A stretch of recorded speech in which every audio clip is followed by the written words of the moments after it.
mengapa seorang ASN itu harus netral?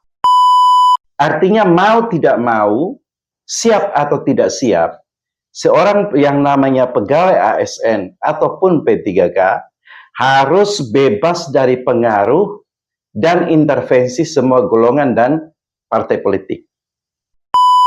Kira-kira siapa sih pejabat yang berkompeten untuk melakukan pembinaan terhadap ASN yang melakukan pelanggaran ini?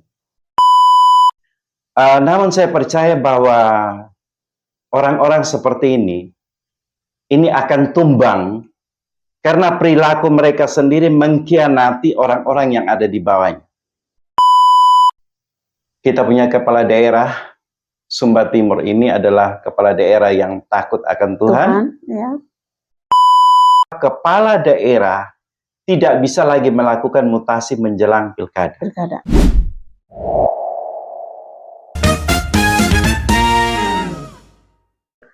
Netralitas ASN selalu menjadi isu dan pemberitaan yang mendapatkan sorotan publik pada saat jelang pelaksanaan pemilu presiden, legislatif maupun pemilihan kepala daerah.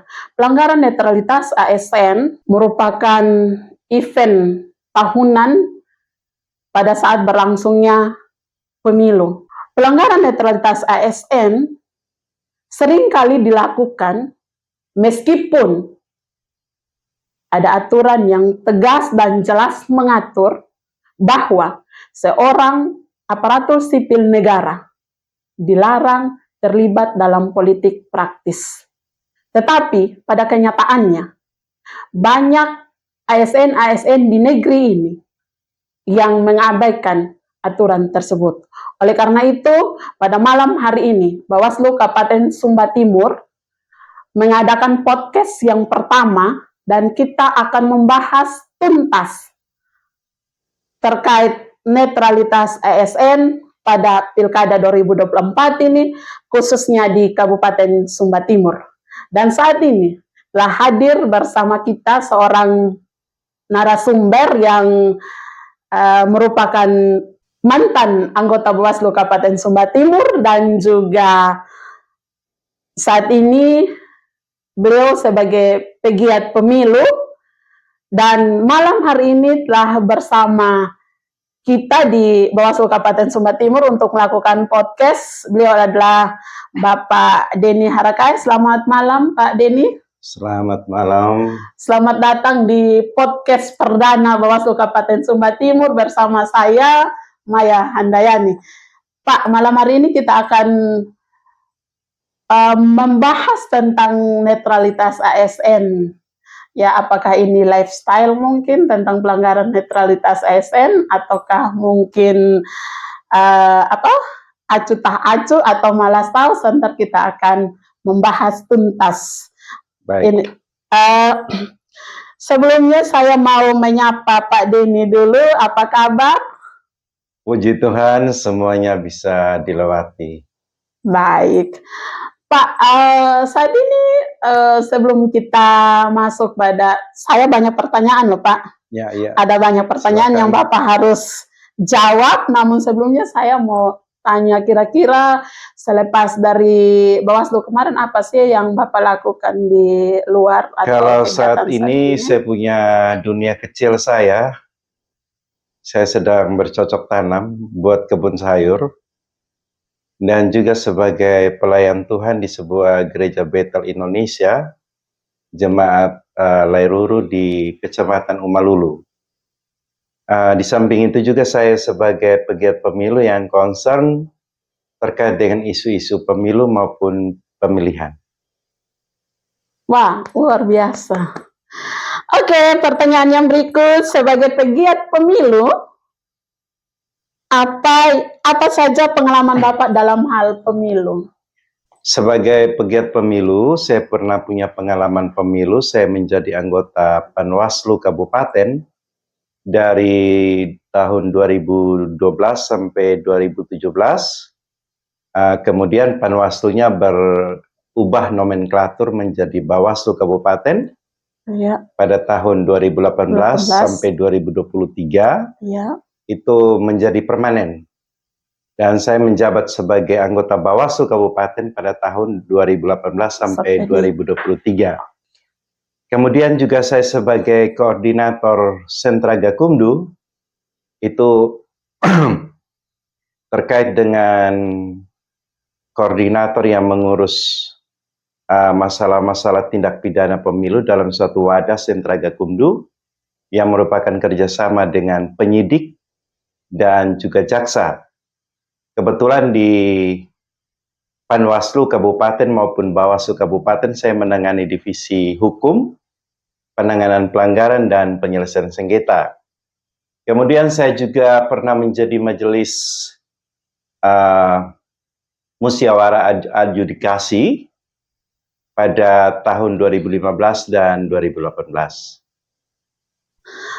Ya, luar biasa seperti yang Bapak Denny uraikan tadi bahwa Bapak bergabung dengan Bawaslu ini sudah cukup lama ya Pak? Ya.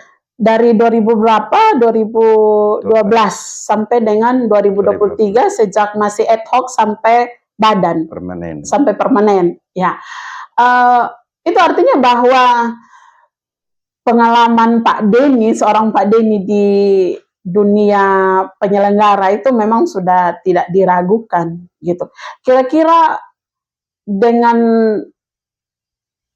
waktu yang begitu lama Bapak berkecimpung di dunia ini jadi penyelenggara, apalagi menjadi anggota Bawaslu, kira-kira Bapak sudah pernah menulis tidak tentang pelaksanaan penyelenggaraan di negeri ini? Baik, saya pernah menulis terkait dengan isu-isu pemilu maupun pilkada, dan tulisan saya kebanyakan concern terkait dengan netralitas ASN. Saya pernah menulis yang pertama terkait upaya penegakan netralitas ASN, kemudian pengawasan dan penanganan pelanggaran netralitas ASN oleh Bawaslu Sumba Timur, kemudian saya punya tulisan ASN yang menjadi calon kepala daerah. Kemudian ada lagi tulisan saya, apakah ASN boleh berpolitik? Kemudian satu tulisan lagi, pemilih ke TPS tanpa membawa KTP, kemudian politik uang, kemudian review penanganan laporan dan temuan pelanggaran pemilu 2024 berdasarkan Perbawaslu 7 tahun 2017. Kemudian yang terakhir tentang sketsa pengawasan, itu refleksi proses pengawasan dan penanganan pelanggaran Bawaslu Sumba Timur periode 2012 sampai 2020, yang mana tulisan itu berisi kajian dan analisis hukum terkait dengan penanganan pelanggaran pemilu maupun pilkada. Baik, luar biasa. Ternyata banyak tulisan yang Pak Denny tulis, tapi sedikit pertanyaan dari saya satu mungkin terkait dengan tulisan Bapak, kalau saya tidak salah mendengar, sepertinya lebih banyak menyinggung tentang netralitas ASN. Kira-kira apa yang menjadi persoalan sehingga seorang Pak Denny itu lebih banyak membuat tulisan atau menulis terkait dengan netralitas ASN? Apakah netralitas ASN ini cukup seksi atau bagaimana? Sehingga Pak Denny berpikir bahwa saya harus banyak menulis tentang netralitas ASN. Saya tertarik dengan netralitas ASN karena saya banyak menangani pelanggaran netralitas ASN sejak 2012 sampai 2023 dan sedikit paham tentang aturan-aturan yang mengatur terkait dengan netralitas ASN. Dan sebagai pegiat pemilu, saya terima kasih kepada Bawaslu untuk mengundang saya berbicara pada malam ini. saya berbicara sebagai seorang pegiat pemilu. Saya tidak berpihak kepada berpihak kepada Bawaslu, partai politik maupun kepada pasangan Pasang calon. calon, ya. Tapi saya menyampaikan pendapat saya secara profesional sehingga podcast kita ini bisa bermanfaat untuk orang lain. Baik, terima kasih. Pak Denny, saya masih punya pertanyaan yang lumayan banyak. Ada beberapa pertanyaan yang saya sudah rangkum di dalam handphone saya. Pertanyaan yang berikut terkait dengan tema podcast kita malam ini, Pak. Topiknya tentang netralitas ASN. Ini adalah topik yang seksi untuk dibahas atau dibicarakan. Netralitas ASN ini selalu menjadi bahan perbincangan pada setiap perhelatan pemilu maupun pilkada. Terkait maraknya pelanggaran, terdapat berbagai argumentasi yang muncul. Ini Pak, argumentasi yang muncul ini di kalangan ASN bahwa pertanyaannya adalah apakah PNS tidak boleh menyatakan hak dukungan kepada salah satu kandidat bakal calon? Kan ASN itu adalah warga negara juga gitu, Pak. Ya. Kira-kira menurut Bapak sebagai pegiat pemilu itu seperti apa? Baik, secara sekilas mungkin ketentuan terkait ASN yang harus netral itu bertentangan dengan ketentuan undang-undang yang menyatakan bahwa setiap warga negara berhak untuk menyampaikan pendapat. Ya. Ya. Namun untuk menjawab argumentasi tersebut kita perlu melihat mengapa seorang ASN itu harus netral. Ya. Saya berpikir begini, ketika seorang ASN diangkat sumpahnya, ya, untuk menjadi aparatur sipil negara atau tenaga P3K, maka saat itu juga ASN terikat dengan suatu sistem yang namanya hubungan dinas publik. Ya, hubungan dinas publik ini mengatur terkait perilaku ASN. Ada pembatasan-pembatasan yang mengatur terkait dengan perilaku ASN. Dalam konsep netralitas, itu PSN dalam berpolitik atau mengikuti partai politik itu dilarang. Dan larangan ini bukan suatu hal yang merupakan pelanggaran atas hak asasi manusia, tapi itu adalah konsekuensi dari sistem dinas publik itu. Nah, pengaturan netralitas ASN itu lebih tegas lagi diatur dalam pasal 9 ayat 2 Undang-Undang 20 tahun 2023 tentang ASN yang mengatakan bahwa pegawai ASN harus bebas dari pengaruh dan intervensi semua golongan dan partai politik. Nah, ayat ini mengatakan harus. Artinya mau tidak mau, siap atau tidak siap, seorang yang namanya pegawai ASN ataupun P3K harus bebas dari pengaruh dan intervensi semua golongan dan partai politik. Nah, konsekuensinya kalau seorang ASN dia terlibat dalam suatu usaha untuk mendukung salah satu paslon atau kandidat bakal calon atau bakal calon, maka dengan demikian dia menempatkan dirinya itu dalam suatu konflik kepentingan. Konflik kepentingan atas tupoksinya sebagai ASN, sebagai pelayan publik, dan dukungannya, keberpihakan kepada salah satu bakal calon atau pasangan calon. Nah, sebenarnya ASN itu merupakan suatu jabatan yang melekat. Ketika dia disumpah, sumpah itu melekat kepada dirinya. Dia tidak berkata saya di kantor saya ASN, tapi saya kembali ke rumah saya bukan Pak ASN. Tidak. ASN itu jabatan yang melekat dalam dirinya, dan sehingga hal itu harus menentukan bagaimana caranya dia bersikap. Ya.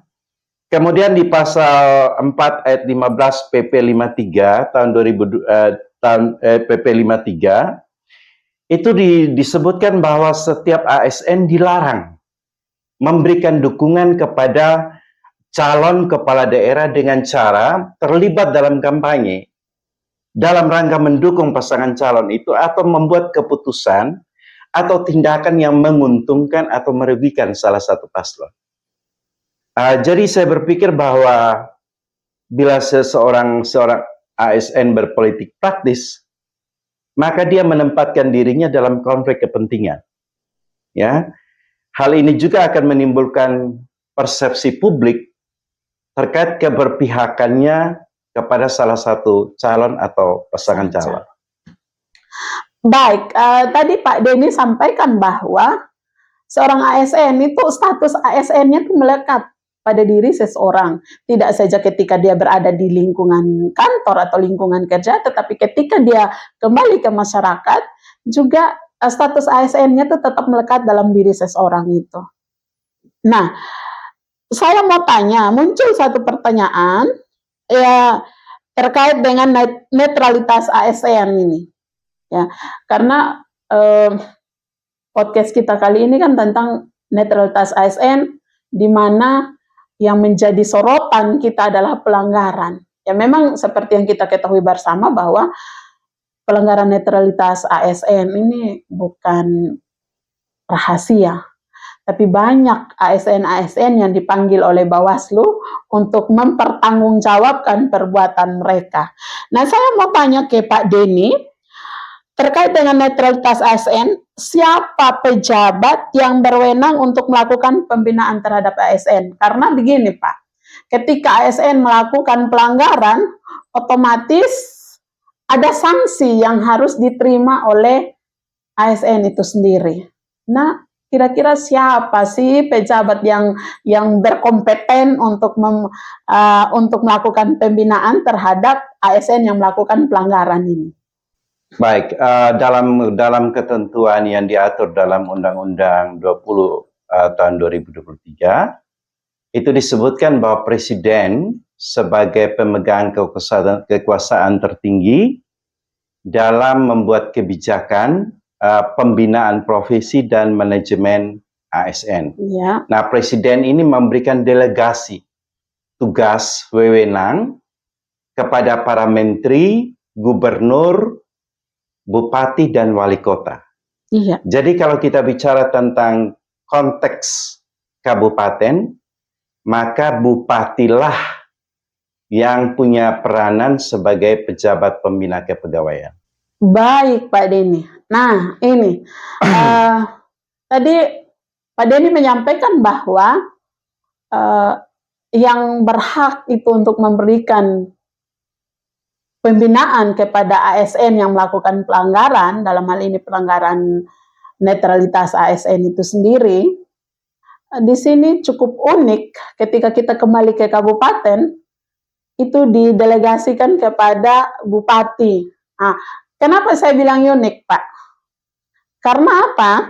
Karena bupati adalah jabatan politik yang berasal dari partai politik dan dipilih oleh dalam pemilihan. Nah, bagaimana bupati yang merupakan jabatan politik berperan sebagai pejabat pembina kepegawaian? Apakah tidak akan ada potensi penyalahgunaan kewenangan? Dan yang berikut, apabila bupati terpilih akan maju lagi sebagai bakal calon pada pemilu yang berikutnya, bisa saja terdapat politisasi birokrat di dalamnya. Kira-kira bagaimana menurut Pak Denny dalam menyikapi hal ini? Memang benar bahwa bupati sebagai pejabat politik sesuai dengan regulasi, dan juga bupati sebagai pejabat pembina kepegawaian. Posisi seperti ini akan membuat ASN itu sulit diharapkan sepenuhnya netral, ya, dalam penyelenggaraan pemilihan kepala daerah. Kepala daerah yang merupakan jabatan politik itu memberikan petahana peluang untuk mempengaruhi ASN agar turut memenangkan dalam pemilihan kepala daerah. Para ASN juga merasa nasib, karier, dan masa depannya itu bergantung sepenuhnya di tangan kepala daerah. Bupati punya kuasa untuk mengangkat, memindahkan, mutasi, maupun memberhentikan ASN di wilayahnya. Nah, kepala daerah juga bisa punya peluang melakukan politisasi birokrasi melalui jaringan camat, kepala desa, tenaga P3K, dan lainnya untuk memenangkan dirinya apabila dia menjabat sebagai calon petahana, dia maju sebagai calon petahana. Dan hal ini membuat ASN itu tidak netral. Nah, kewenangan PPK, Bupati PPK ini yang luas ini membuat ASN ini berusaha untuk mendekatkan dirinya kepada calon bupati, calon kepala daerah yang berpeluang untuk memenangkan pemilihan kepala daerah. Namun saya percaya bahwa orang-orang seperti ini akan tumbang karena perilaku mereka sendiri mengkhianati orang-orang yang ada di bawahnya. Prosesnya itu akan berlangsung seperti seringan. Mana yang komitmennya palsu, mana yang komitmennya asli. Baik, Pak Denny. Saya agak sedikit netralitas ASN ini memang luar biasa gitu untuk diperbincangkan, karena yang Pak Denny sampaikan tadi itu ya seperti itu, bahwa seorang ASN itu merasa bahwa dia harus mendekatkan diri ke kepala daerah, dalam hal ini bupati. Nah, kalau kita berbicara seperti itu, ini dilema. Ya, kalau menurut Pak Denny kira-kira bagaimana? Ini dilema seorang ASN ya, dilema antara netralitas dan loyalitas. Itu sih yang saya lihat ketika begitu banyak pelanggaran yang dilakukan oleh ASN, kendati pun banyak sosialisasi, diseminasi terkait dengan netralitas ASN disampaikan kepada ASN, tapi seringkali dilanggar. Ya, memang kalau kita bicara tentang pelanggaran netralitas ASN, ini tidak akan pernah habis. Ya. Tidak akan pernah tidak ada. Iya. Karena sebenarnya kalau kita melihat pelanggaran ini seperti sebuah simbiosis mutualisme. Ya, ASN berusaha untuk mencari jabatan, ASN berusaha untuk mempertahankan jabatan, ya. ASN berusaha untuk mencari kedudukan, membuat dirinya nyaman, ya. Dengan cara dia mengarahkan keberpihakannya kepada calon kepala daerah yang akan maju. Dan calon kepala daerah juga akan melakukan politisasi birokrasi. Dia mengerahkan semua camat, semua kepala desa, P3K, bahkan semua perangkat daerah dengan cara-cara yang licik untuk memenangkan dia dalam pemilihan bupati atau kepala daerah. Baik, kalau seperti itu adanya berarti terstruktur ya Pak. Ketika seorang petahana kembali bertarung di pemilu pilkada yang berikutnya, lalu dia mengkerahkan sistem itu melalui camat, kepala desa sampai kepada RT RW untuk mendukung dia. Berarti di situ ada suatu sistem yang terstruktur yang mereka susun untuk memenangkan itu. Kira-kira kalau hal seperti ini terjadi, apa yang dilakukan? Terkait dengan pelanggaran seperti ini sebenarnya merupakan kewenangan dari Menteri Dalam Negeri, ya. Dan juga ada kerjasama dengan Kemenpan RB maupun Komisi ASN untuk menanganinya. Baik. Tapi kalau saya bicara tentang saya juga sebagai pelayan Tuhan, Ibu ya. Iya, Kalau saya bicara tentang firman Tuhan, itu di Alkitab itu ada satu kisah. Raja Nabot, iya, dia menginginkan kebun milik rakyatnya yang kebetulan berada di sebelah istananya. ya, Nah, ketika dia menawarkan kepada rakyatnya untuk membeli tanah ini, rakyat ini menolak. Nah, Nabot merasa sangat murung sekali sehingga Isabel bertanya, "Ada apa sama kamu?" Nabot cerita, "Saya ingin beli tanah ini rakyat sebelah istana ini tapi dia tidak menjualnya." Isabel berkata, "Kamu kan raja. Kamu bisa berbuat apa saja saja.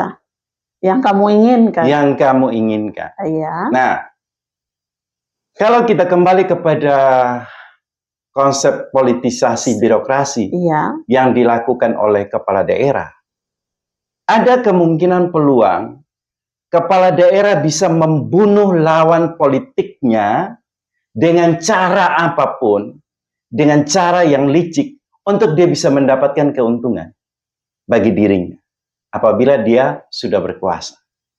Nah, kita bersyukur bahwa kita punya kepala daerah Sumba Timur ini adalah kepala daerah yang takut akan Tuhan. ya, Kita berdoa supaya di momen pilkada nanti tidak ada politisasi birokrasi.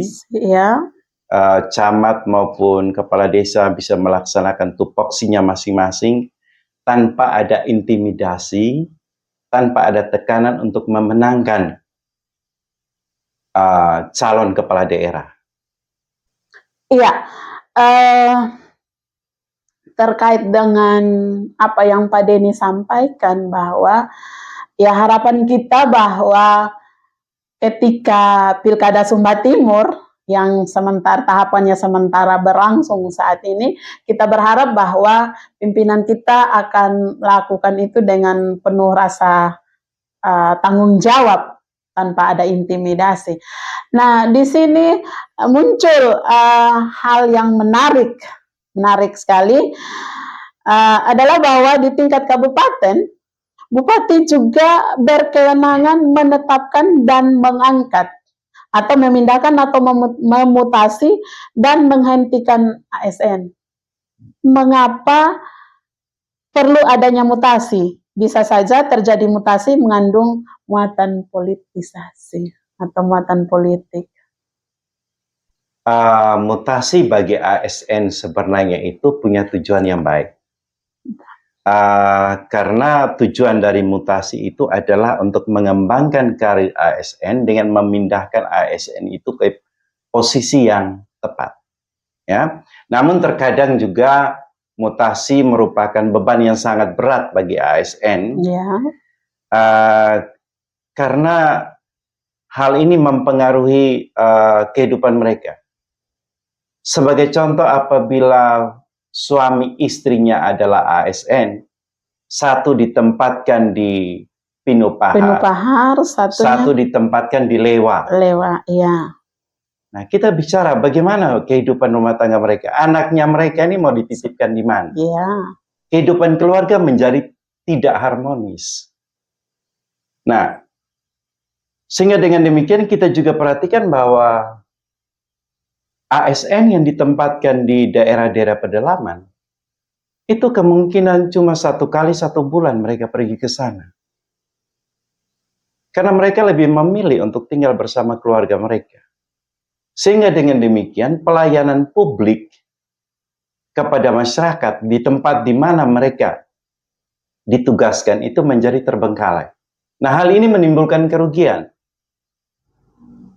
Sehingga hal ini tidak berjalan dengan maksimal. Baik, terkait dengan hal ini perlu juga diperhatikan apabila mutasi itu mengandung muatan dendam politik. Ya. Orang-orang ASN yang berhaluan sama dengan kepala daerah, ya, itu bisa diangkat dalam pengangkatan, ya. Dan orang yang berseberangan dengan kepala daerah itu dilemparkan jauh. Baik Pak, minta maaf saya sedikit potong pembicaraan Bapak terkait dengan pengangkatan. Ini pengangkatan dimaksudkan untuk memberikan jabatan atau seperti apa kira-kira? Ya, ASN yang mendukung calon kepala daerah Ya, itu bisa diangkat dalam jabatan-jabatan yang diberikan lebih tinggi, jabatan diberikan begitu. jabatan. Iya, Sedangkan ASN yang berseberangan dengan kepala daerah pada waktu pilkada, itu akan ditempatkan di tempat-tempat yang jauh, yang sulit. Terkait dengan mutasi, ini ada aturan baru yang dikeluarkan oleh Mendagri dengan keputusannya surat yang bernomor 121. Dalam surat itu ditegaskan bahwa kepala daerah tidak bisa lagi melakukan mutasi menjelang pilkada. pilkada. Iya. Ya. Nah, kalau kepala daerah tetap melakukan mutasi menjelang pilkada, maka ketentuan sanksinya itu ada tertulis dalam pasal 71 ayat 5 Undang-Undang Pilkada yang mengatakan bahwa kepala daerah tersebut dibatalkan pencalonannya sebagai calon peserta pemilihan oleh KPU. Nah, terkait dengan hal ini maka saya menghimbau agar Bawaslu bisa concern terkait dengan hal ini dan juga memberikan himbauan kepada bupati supaya tidak melakukan penggantian pejabat atau mutasi, ya, dengan merujuk pada pasal 71 ayat 2 Undang-Undang Pilkada yang di sana dinyatakan bahwa bupati dilarang melakukan penggantian pejabat atau mutasi 6 bulan, ya, 6 bulan sebelum penetapan pasangan calon sampai pada masa akhir jabatan. Iya. Nah, kalau kita lihat dalam ketentuan PKPU 2 tahun 2024 tentang tahapan jadwal pilkada, itu penetapan pasangan calon itu dilaksanakan pada tanggal 22 September 2024. Sehingga 6 bulan ke belakang sebelumnya itu jatuh pada tanggal 22 Maret 2024. Iya. Jadi tidak boleh melakukan penggantian pejabat atau mutasi. Oh, ya. Di atas tanggal 22 Maret 2024. Iya. Ya, ini hal yang menarik Pak Denny. Terkait dengan mutasi itu tadi, saya agak sedikit flashback ke Pilkada 2020. Di situ sebelum tahapan pelaksanaan pemilu ini berlangsung, banyak sekali kenyataannya ya Pak, yang kita bicara kenyataan kembali ke belakang, banyak sekali pegawai negeri yang dimutasi. Seperti tadi yang disampaikan bahwa mungkin suaminya di Pinupahar, istrinya di Lewa atau di Kahali, Kecamatan Katalahamulingo, contoh seperti itu. Atau mungkin suaminya di Mahu, istrinya di Prepakul, seperti itu. Nah, kira-kira menurut Bapak Denny sebagai seorang pegiat pemilu, apakah ini bukan merupakan dendam politik atau penyalahgunaan kewenangan atau ada politisasi birokrat di dalamnya? Ya, terkait intensitas mutasi yang dilaksanakan oleh kepala daerah yang begitu beruntun, saya tidak bisa menilai bahwa ini adalah suatu dendam politik ataupun alasan lainnya. Tapi yang menjadi concern saya itu adalah akibatnya. Akibat dari mutasi, di mana dia akan mencerai-beraikan keluarga. Istilahnya keluarga punya 2 dapur. Ya. Belum dengan kalau suaminya di suatu tempat yang A, istrinya suatu tempat yang B. Wah, ini suatu hal yang sangat buruk bagi kehidupan pernikahan mereka. Ya. Anak-anak juga tidak akan bisa bertemu setiap hari dengan orang tua mereka. Sehingga kita melihat kenyataan yang terjadi bahwa sering ASN yang ditempatkan di tempat yang jauh tidak ke sana. Mereka tidak bertugas. Mereka lebih senang untuk kumpul dengan keluarga mereka. sehingga pelayanan publik di sana itu menjadi kacau. Kacau. Nah, ini suatu hal yang tidak maksimal, yang harus dipertimbangkan oleh kepala daerah apabila melakukan mutasi. Baik, pertanyaan yang berikut, saat ini sudah dimulai tahapan pilkada, bagaimana tren pelanggaran netralitas di Sumba Timur seperti yang Pak Denny ketahui? Pelaksanaan pilkada itu sudah dimulai pada 26 Januari 2024 sesuai dengan PKPU 2 tahun 2024. Ya.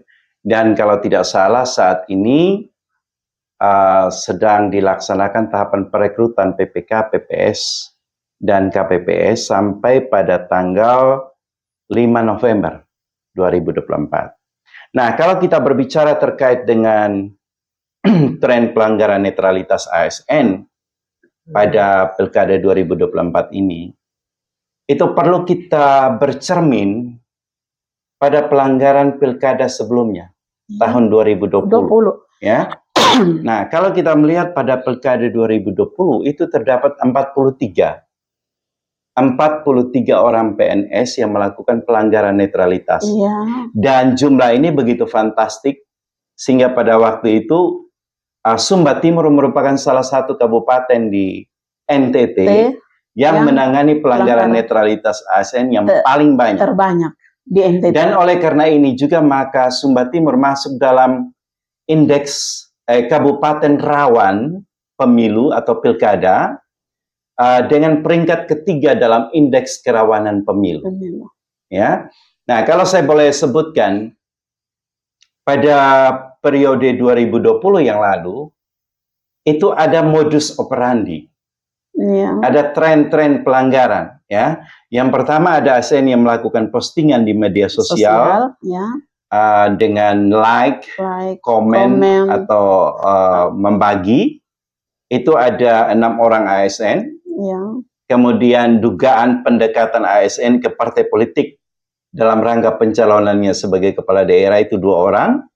Ada ASN yang mempromosikan dirinya sebagai calon kepala daerah, itu 1 orang.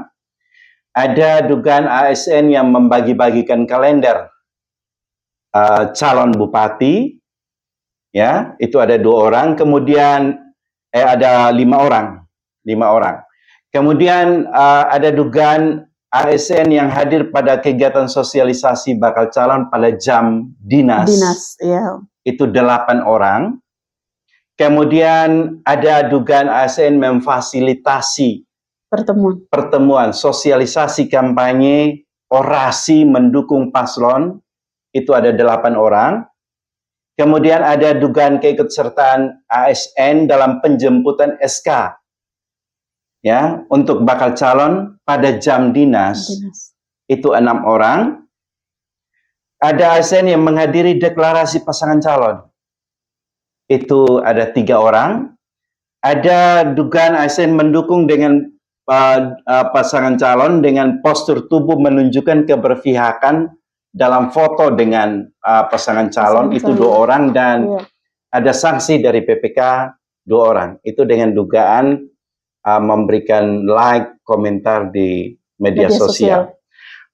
Nah, Bawaslu Sumba Timur pada waktu itu melakukan pemetaan, melakukan kajian setelah melakukan pemeriksaan terhadap 43 orang itu, dan melalui analisis itu ditemukan bahwa penyebab dari tidak netralnya ASN di Sumba Timur itu yang pertama karena mereka belum mendapatkan sosialisasi, ya, terkait dengan netralitas ASN. Yang kedua karena mereka punya hubungan kekeluargaan, kekerabatan dengan pasangan calon, bakal pasangan calon. Yang ketiga itu dilakukan karena inisiatifnya sendiri, ya. Nah, saat ini pada tahapan pilkada 2024 ini situasi politik di Sumba Timur ini sudah mulai memanas. Sejumlah partai politik sudah membuka pendaftaran, ya. pendaftaran bagi kandidat bakal calon. Saya bilang kandidat, saya tidak bilang bagi bakal calon, tapi kandidat bakal calon. Iya. Kenapa? Kalau bakal calon itu adalah warga negara Indonesia yang diusulkan oleh parpol dan didaftarkan ke KPU. Itu baru bakal calon. Iya. Nah, sekarang bakal calon belum ada. Iya. Kandidat. Ya? Kandidat bakal calon itu yang ada sekarang. Dan kandidat bakal calon ini yang ada 4 paket mungkin ya. Kita di Sumba Timur ini sedang mendaftarkan diri mereka ke partai politik. Kenapa mereka mendaftar ke sana? Ini sebagai persiapan untuk mereka bisa melakukan sosialisasi di masyarakat. Nah, dari postingan-postingan yang kita baca di Sumba News, di Wengapu Fans Club, kita melihat bahwa kedatangan kandidat bakal calon ini disambut secara antusias. Iya, benar. Euforia dari masyarakat itu begitu luar biasa. Dan kita juga lihat baliho-baliho kandidat bakal calon sudah bersebaran di mana-mana. Ya. Namun kita harus ingat bahwa kalau bulan ini kandidat bakal calon mendaftar di partai politik, kemudian pendaftaran bakal calon, pendaftaran kandidat bakal calon ke KPU itu dilaksanakan pada tanggal 27 Agustus 2024 dan penetapan pasangan calon itu 22 September. Masa kampanye itu dilaksanakan 25 September sampai 23 November. Iya. Ada masa 4 bulan bagi kandidat bakal calon itu melakukan sosialisasi. Iya. Ya. Dan total ada 5 bulan sebelum bakal calon itu melakukan kampanye. Nah, kalau saya hitung-hitung di peraturan KPU nomor 2 tahun 2024, kampanye pilkada itu dilaksanakan 62 hari. Ini kalau tidak ada perubahan regulasi, tidak ada perubahan PKPU tentang tahapan dan jadwal. Memang tidak ada aturan dalam Undang-Undang Pilkada yang menyebutkan terkait dengan durasi kampanye, dan juga tidak ada aturan dalam Undang-Undang Pilkada yang berbicara tentang kegiatan sosialisasi yang dilakukan oleh kandidat bakal calon seperti sekarang, atau bakal calon nanti setelah didaftarkan ke KPU, ataupun pasangan calon setelah ditetapkan. Itu tidak ada aturan yang mengatur tentang sosialisasi. Namun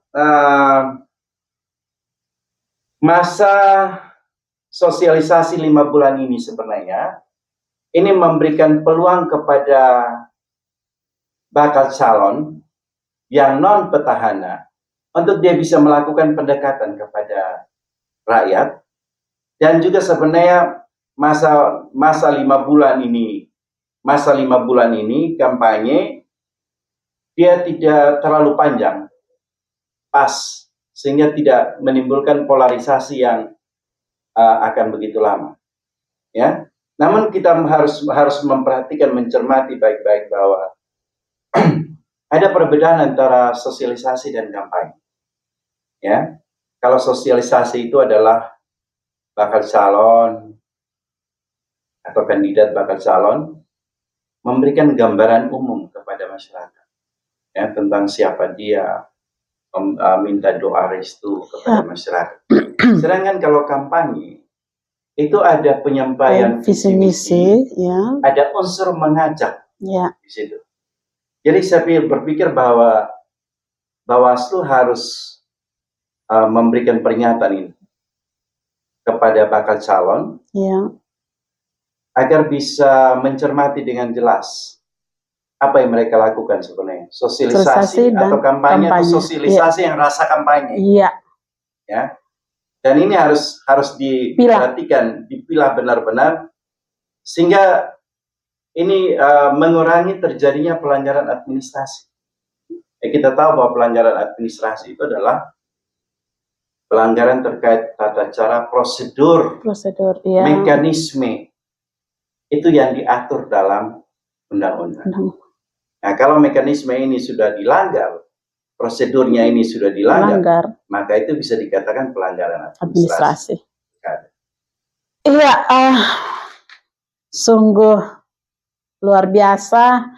Memang berbicara tentang netralitas ASN ini sepertinya waktu tidak akan cukup, Pak ya. Tapi saya masih akan terus lanjut dengan beberapa pertanyaan yang sudah saya siapkan.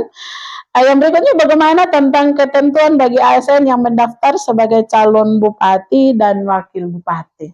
Ya, kalau terkait dengan ASN yang mendaftar sebagai calon bupati, kalau kita perhatikan pada pasal 123 ayat 3 Undang-Undang ASN, itu mengatakan bahwa pegawai ASN dan yang mencalonkan diri atau dicalonkan menjadi presiden, wakil presiden, ketua, wakil ketua anggota DPR, ketua wakil ketua anggota DPD, gubernur, bupati, wali kota, wajib menyatakan pengunduran diri secara tertulis sejak dia mendaftar sebagai calon. Nah, itu dalam Undang-Undang ASN. Ya. Namun kalau kita merujuk kepada putusan Mahkamah Konstitusi, itu dalam putusan 41 2014, itu menyatakan apabila syarat pengunduran diri PNS itu dimaknai seperti yang tertulis dalam ketentuan ASN, maka seorang ASN ini akan segera kehilangan statusnya sebagai PNS begitu dia mendaftar sebagai pejabat publik yang mekanisme pengisiannya melalui pemilihan. Ya, artinya begini, ketika dia baru mendaftar, dia sudah lepas status ASN-nya, sedangkan dia belum tahu apakah nanti dia akan ditetapkan atau tidak. Itu akan menimbulkan suatu kerugian.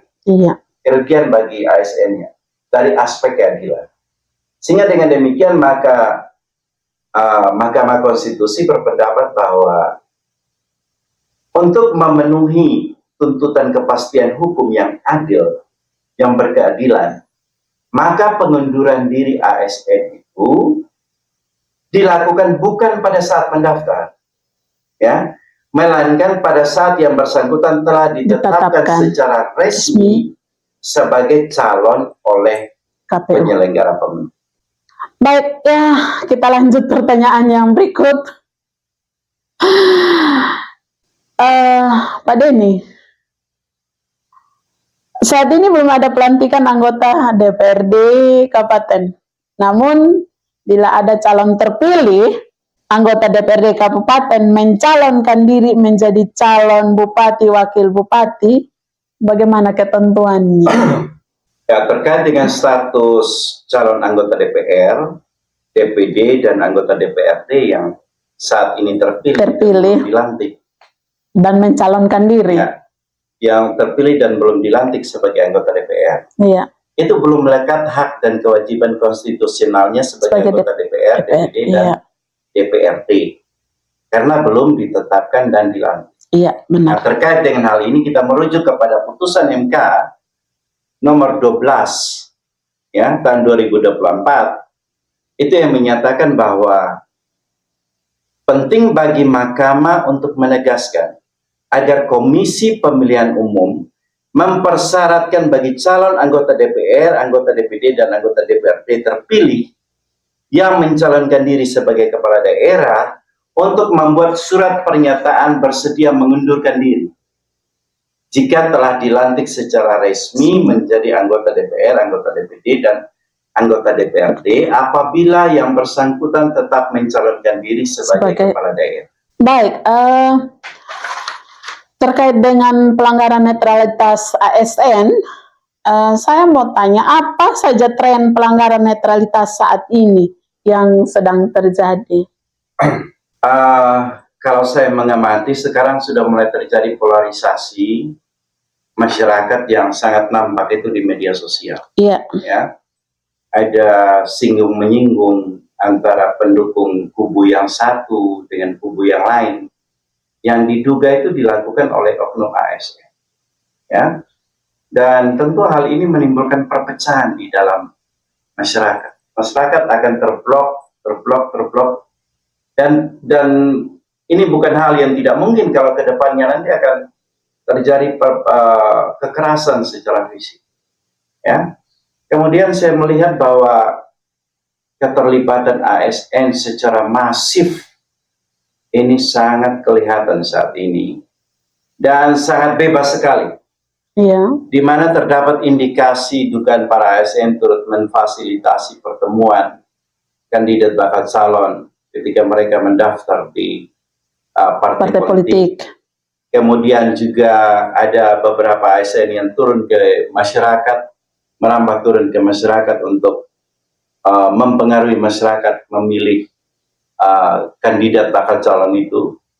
Dan ada juga ASN yang hadir menggunakan mobil plat dinas yang platnya itu diganti. Ya. Nah, terkait dengan hal ini maka saya berpikir bahwa ini harus menjadi perhatian yang serius dari Bawaslu Sumba Timur. Ya, saya bersyukur karena saya melihat bahwa beberapa hari ini Bawaslu sudah mulai turun untuk melakukan pengawasan di lapangan dan ini hal yang baik sekali. Penting bagi kita Bawaslu untuk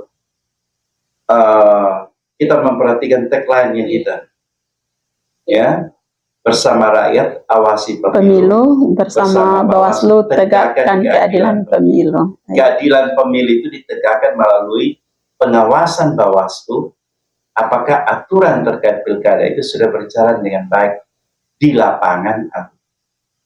Ya, baik Pak Denny, menarik sekali tentang netralitas ASN ini. Saat ini di Kabupaten Sumba Timur sudah mulai kelihatan tahapan itu sudah mulai berjalan, di mana ada beberapa bakal calon kandidat ya Pak ya, bukan bakal pasangan calon tapi bakal pasangan kandidat ya, yang melamar ke partai politik. Nah di situ ada beberapa pendapat publik. Ya, di situ terdapat pendapat publik terkait ASN yang ikut dengan rombongan kandidat bakal calon yang mendaftar di partai politik, atau ASN yang menggerakkan P3K untuk hadir saat mendaftar di parpol. Bagi mereka ini belum dikatakan pelanggaran netralitas ASN karena belum ada pendaftaran atau bahkan penetapan calon di KPU. Jadi ASN masih bebas untuk melakukan apa saja bagaimana menurut pendapat Pak Denny. Karena begini Pak, bahkan sampai sore tadi ya terkait dengan ASN yang ikut rombongan bahkan mengajak itu, bahkan sore tadi pun saya masih mendapatkan info secara langsung yang disampaikan ke saya bahwa ada begitu banyak ASN ini yang ingin ikut rombongan, bahkan mengundang seluruh warga untuk turut hadir. Saya rasa memang ketika Bawaslu mengadakan podcast malam ini bukan hal yang kebetulan, tetapi memang saya rasa ini waktu yang pas sekali karena beberapa hari yang lalu sudah ada pendaftaran beberapa calon kandidat melamar ke partai politik, dan bahkan hari ini pun tadi ada beberapa pasangan calon yang melamar ke partai politik, dan informasinya besok ada lagi, dan yang esok ini yang memang sampai dengan sore tadi saya dapat info itu katanya bahwa sudah ASN, ada beberapa oknum ASN yang sudah menyebarkan undangan untuk besok turut hadir sama-sama rombongan untuk melamar ke parpol atau untuk mendaftar ke parpol. Kira-kira menurut Pak Denny seperti apa? Ya, kalau kita kembali kepada inti pertanyaan itu tadi, bahwa tidak apa-apa kalau ASN memberikan dukungan saat ini, karena ini belum masuk tahapan penetapan calon. Iya, penetapan calon. Iya. Atau mereka belum mendaftar. Iya. Saya mencermati beberapa postingan di Facebook, dan saya membaca bahwa ada tulisan yang mengatakan bahwa kenapa PPK, kenapa ASN itu ingin untuk ikut mendaftar, P3K. di partai politik bersama kandidat bakal calon karena mereka merasa nyaman dengan kandidat bakal calon dan ingin mengalami kebersamaan dengan figur yang mereka sukai. Ya, ada juga pendapat di Facebook yang mengatakan bahwa ASN tidak masalah mengantarkan kandidat bakal calon, toh mereka juga belum bakal, apalagi mereka belum calon. Ya. Nah, terkait dengan hal ini saya pikir ini pernyataan-pernyataan yang kenapa saya bilang kita harus kembali kepada aturan yang mengatur tentang netralitas ASN di pasal 9 ayat 2 Undang-Undang 20 tahun 2023 yang menyatakan bahwa pegawai ASN harus bebas dari pengaruh dan intervensi semua golongan dan partai politik. Pengertian ayat ini apakah menyatakan bahwa karena ini masih tahapan belum penetapan calon, bebas. Nanti kalau sudah tahapan penetapan calon, baru kita netral. Saya bertanya, apakah netral itu tergantung dari tahapan? Ya, tidak. Nanti tahapan ini tidak netral, tahapan ini netral. Ya. Nah, SKB, Surat Keputusan Bersama antara Menpan RB, Mendagri, Komisi ASN dan Bawaslu itu menyatakan bahwa pejabat pembina kepegawaian itu melakukan sosialisasi terkait netralitas pegawai ASN dalam penyelenggaraan pemilu maupun pilkada. Ya, dalam penyelenggaraan pemilu pilkada itu artinya mulai dari tahapan pendaftaran bakal calon, kandidat bakal calon di partai politik sampai nanti pada tahapan penetapan calon. Itu seluruhnya itu ruang lingkup ASN harus netral. Dan yang dalam SKB itu dikatakan bahwa pejabat pembina kepegawaian dalam hal ini bupati di tingkat kabupaten itu yang melakukan sosialisasi ya terkait dengan aturan-aturan partai politik. Nah, jadi saya berpikir kalau ada ASN yang ikut dengan rombongan kandidat bakal calon mendaftar ke partai politik, maka ini ada fungsi yang hilang. Ada fungsi yang hilang yang tidak dilaksanakan oleh pejabat yang berwenang melakukan sosialisasi terkait dengan netralitas ASN. Ini fungsi yang hilang ini yang sangat miris. Sehingga menyebabkan ya sampai kapanpun ASN tidak akan pernah netral. Karena pejabat pembina kepegawaian ini seharusnya menjaga ini netralnya ASN, dia tidak melakukan itu. Ini kita tidak bisa mengharapkan ASN itu netral. Karena bosnya saja sudah tidak menjaga. Ya, baik Pak Denny, saya akan lanjut lagi pada pertanyaan yang berikut.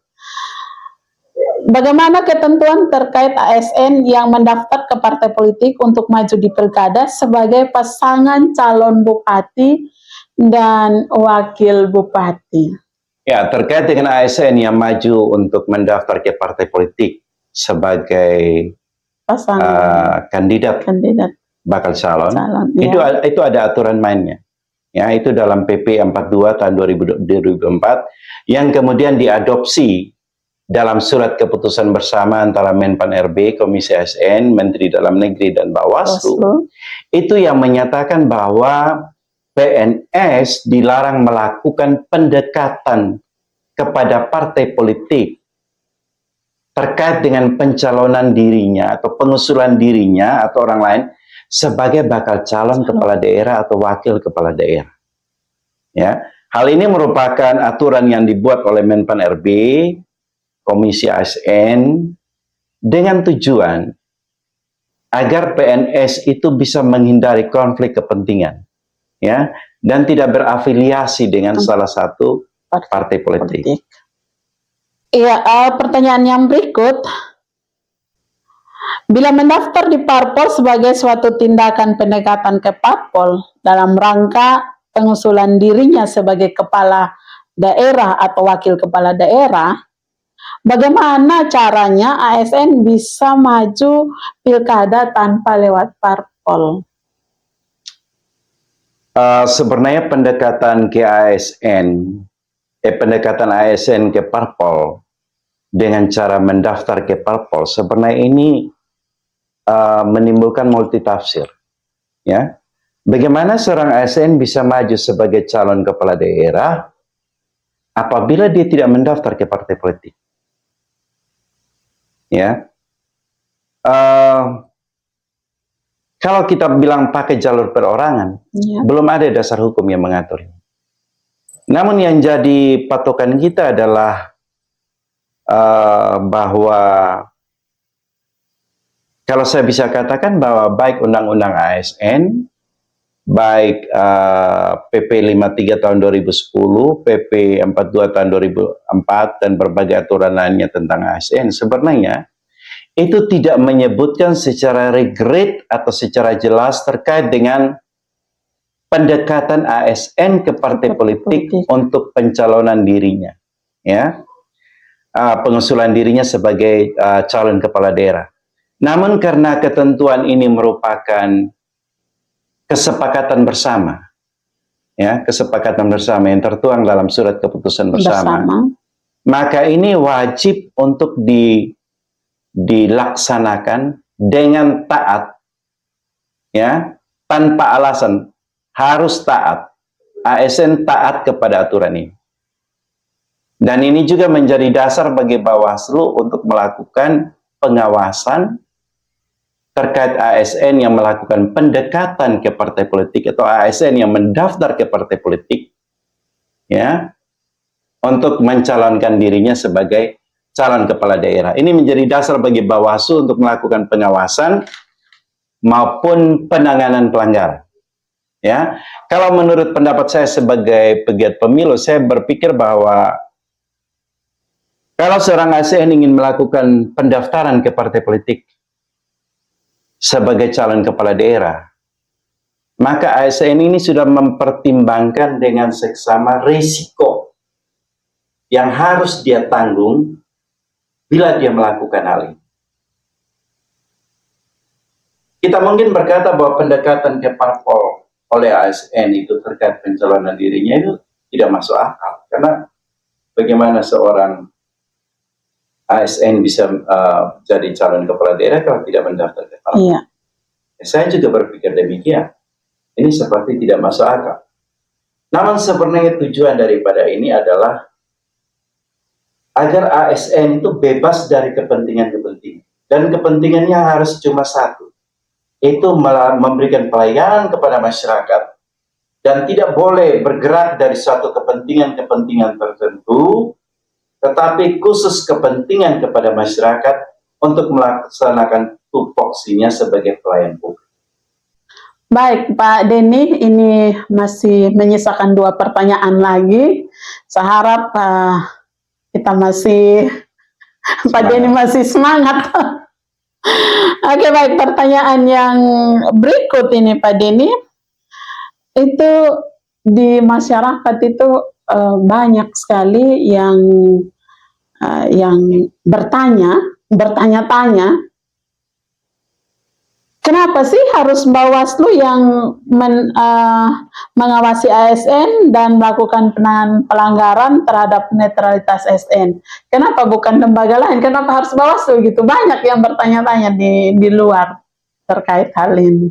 Bagaimana menurut Pak Denny sebagai pegiat pemilu dalam menanggapi pertanyaan tersebut? Ya, pasal 30 ayat E Undang-Undang 10 tahun 2016 tentang pemilihan itu menyatakan bahwa tugas dan wewenang Panwas Kabupaten Kota adalah meneruskan temuan dan laporan yang bukan menjadi kewenangannya kepada instansi yang berwenang. Kalau kita perhatikan dalam Undang-Undang 10 tahun 2016 tentang pemilihan, itu penanganan terkait penanganan pelanggaran netralitas ASN itu tidak termasuk dalam pelanggaran tahapan-tahapan dalam pemilu. sehingga itu dikategorikan sebagai pelanggaran hukum lain. Nah, Bawaslu punya tugas untuk melakukan pengawasan sesuai dengan SKB, penanganan pelanggaran sesuai dengan surat keputusan bersama Menpan RB, Komisi ASN, Mendagri dan Bawaslu, dan kemudian hasil kajian, ya, hasil kajian atas penanganan pelanggaran itu diteruskan kepada Komisi ASN. Jadi Komisi ASN yang punya wewenang untuk melakukan kajian, memberikan sanksi yang dilakukan dengan cara memberikan rekomendasi sanksi pelanggaran ASN itu kepada PPK Bupati untuk ditindaklanjuti. Ya, jadi sebenarnya pengawasan penanganan pelanggaran terhadap netralitas ASN itu merupakan tugas atributif, ya, yang diberikan oleh undang-undang maupun yang diberikan oleh kerjasama antara Menpan RB, Komisi ASN dan Mendagri kepada Bawaslu untuk melakukan. Baik. Oke, ini pertanyaan terakhir. Pertanyaan terakhir untuk Pak Denny. Pilkada ini adalah pesta rakyat dan rakyatlah yang berperan dalam hal ikut mengawas proses tahapan penyelenggaraan pilkada. Nah, bagaimana konsep pengawasan oleh pengawas pemilu sebagai lembaga yang diberikan tanggung jawab oleh negara dan pelibatan masyarakat untuk mengawasi penyelenggaraan pilkada yang saat ini sementara berlangsung tahapannya? Ya. Menurut ketentuan undang-undang dikatakan bahwa Bawaslu itu adalah lembaga yang diberikan tugas oleh negara untuk melakukan pengawasan atas jalannya pemilu dan pemilihan. Ya. Namun sekarang yang menjadi pertanyaannya begini, berapa persenkah trust kepercayaan masyarakat kepada Bawaslu dalam menangani masalah-masalah yang ada dalam pemilu maupun pilkada? Ya, kita ketahui bersama dalam sidang MK kemarin yang terkait dengan perselisihan hasil pemilihan umum, ya, itu Hakim MK Arif Hidayat mengatakan bahwa Bawaslu ini pasif dalam mengatasi masalah-masalah dalam pemilu 2024. Dan MK bisa mengambil kewenangannya Bawaslu bila Bawaslu tidak tuntas menangani masalah-masalah tersebut. Nah, jadi sebenarnya ini merupakan suatu peringatan, suatu koreksi diri bagi Bawaslu untuk bisa berbenah diri. Ya, saya perhatikan bahwa kegiatan-kegiatan sosialisasi yang dilakukan oleh Bawaslu dengan melibatkan masyarakat, ya, dengan tujuan untuk mendorong partisipasi masyarakat dalam melakukan pengawasan pemilu. Kalau saya melihat itu cuma yang dilakukan oleh Bawaslu, itu cuma menembus lapisan luar saja. Belum sampai ke intinya. Belum sampai menciptakan suatu kesadaran atau tenaga pendorong di masyarakat untuk ikut melaksanakan pengawasan atas pemilu. Masalahnya kenapa demikian? Jawabannya satu, karena masyarakat kita sedang sakit.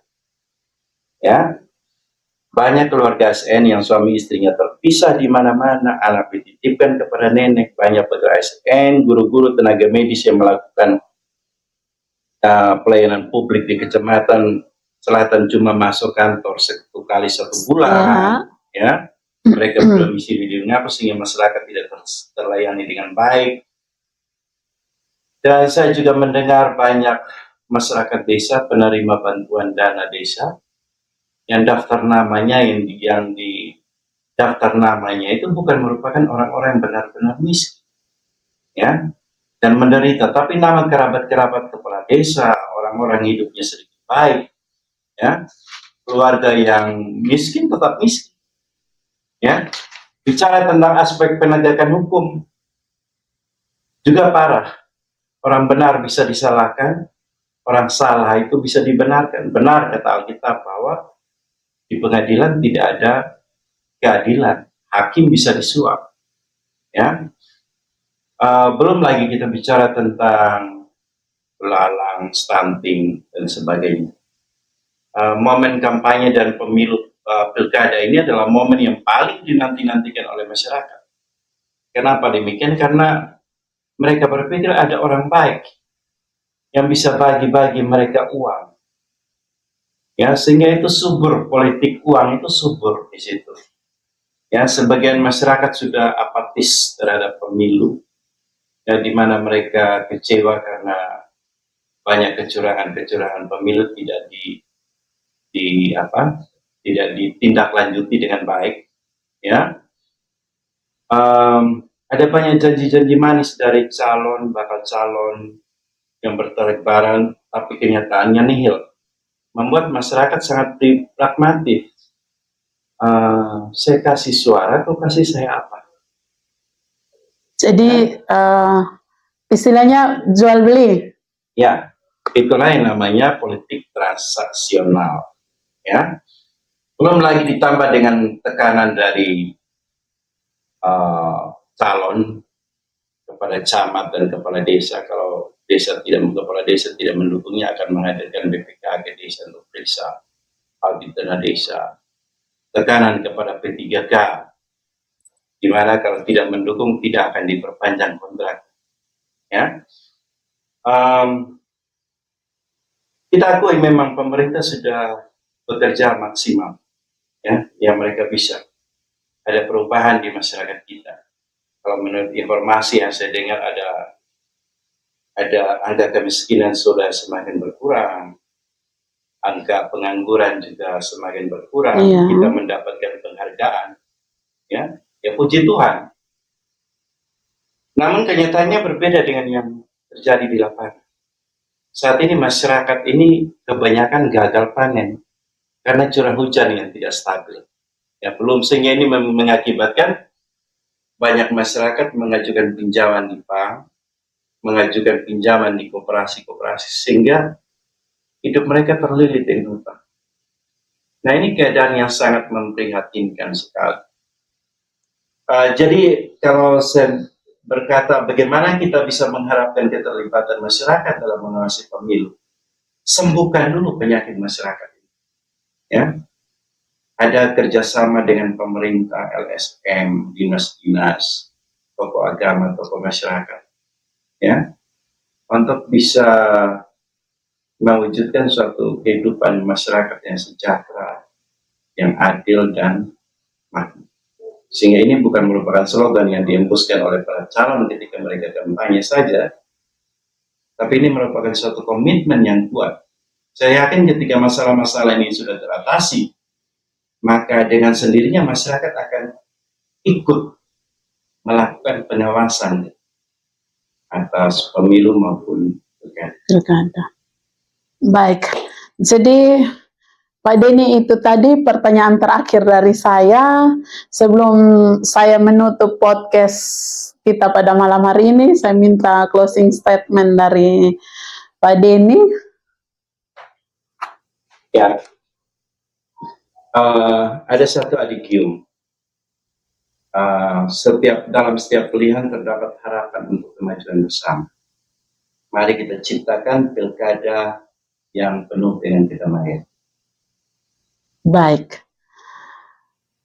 Terima kasih banyak Pak Denny untuk waktunya yang Pak Denny luangkan bagi kami di Bawaslu Kabupaten Sumba Timur. Kami merasa sangat terhormat sekali ketika Pak Denny berkenan untuk datang bersama-sama dengan kami di podcast perdananya Bawaslu. Jadi kami berharap dengan podcast kita kali ini yang memang benar-benar topik kita yaitu tentang netralitas ASN, semoga saja ketika podcast kita ini didengarkan di luar sana, terutama oleh sahabat-sahabat Bawaslu, dalam hal ini oleh para ASN, sedikit membuka pemikiran bahwa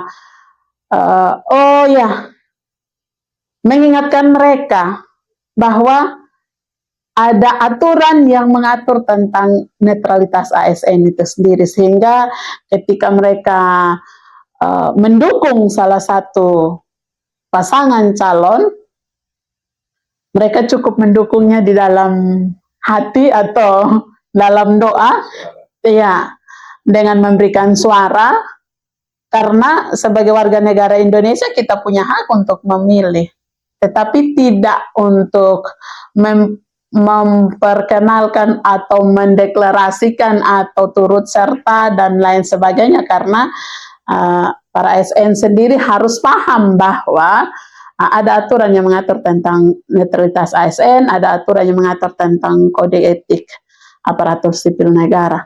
Ya, mungkin itu saja Pak Denny. Sekali lagi terima kasih banyak atas waktu yang Pak Denny luangkan. Semoga podcast kita ke depannya masih ada begitu banyak tema-tema yang akan kita perbincangkan, kita kupas tuntas di sini. Mungkin itu saja. Terima kasih. Selamat malam dan shalom.